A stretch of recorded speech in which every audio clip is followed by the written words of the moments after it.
December 1 every year, the world over, celebrates humanity for its capacity to mobilize goodwill and commitment to minimize the economic and psychological burden, and also holds the carnage of death caused by HIV and AIDS by remembering those who paid the ultimate price.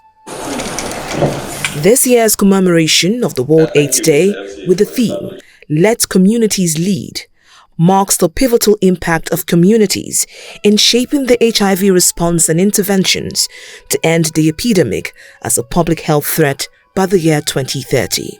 As the country continues to make commendable progress towards achieving epidemic control, which is necessary to end AIDS by 2030, we are also mindful of the fact that ending AIDS comes with huge challenge of sustainability of the control. To overcome this challenge, Government of Nigeria, United States Government, UNAIDS, and the Global Fund initiated alignment program aimed at ensuring country ownership and sustainability of the national response beyond 2030. 35 years on, Nigeria has made commendable progress in the fight against HIV and AIDS, despite still ranking 4th in the world with regards to HIV burden. According to data from the Federal Ministry of Health, there are currently 1.9 million Nigerians living with HIV and 1.63 million receiving antiretroviral treatment.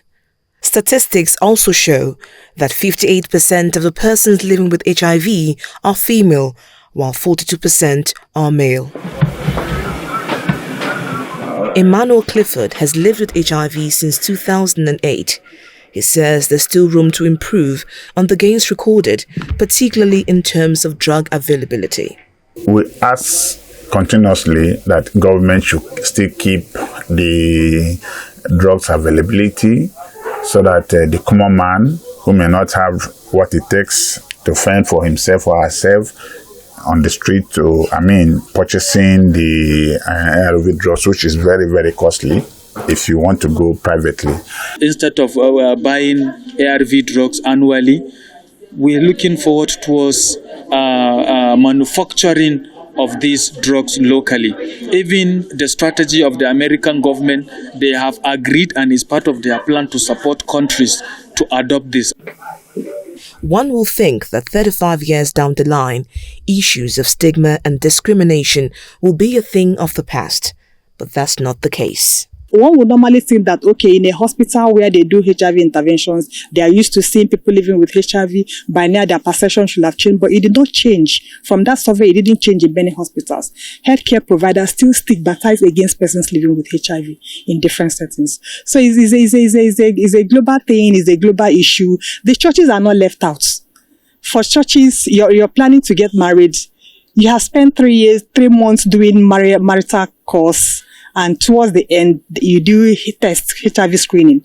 Some marriages have packed up. They couldn't continue because HIV was discovered. I remember there was a time I couldn't gain admission into the university because I was HIV positive and all. And that really broke me. They also have concerns for the dependency on development partners and make a case for health insurance for persons living with HIV. The medication is donor funded. The routine checks, viral load, CD4 counts, liver functioning tests, kidney functioning tests, all those things, they are donor dependent. Anyone the donor is not able to provide, the person pays.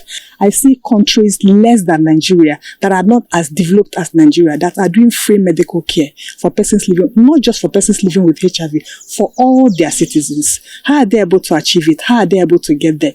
It's something I expect our government to start thinking about. The observance of World AIDS Day this year goes beyond a mere calendar event. It is intended to kindle a spirit of dedication, hope, and unity in overcoming the persistent challenges on the path to realizing the objective of eradicating HIV and AIDS by the year 2030. Victoria Longjon for Channels Television News.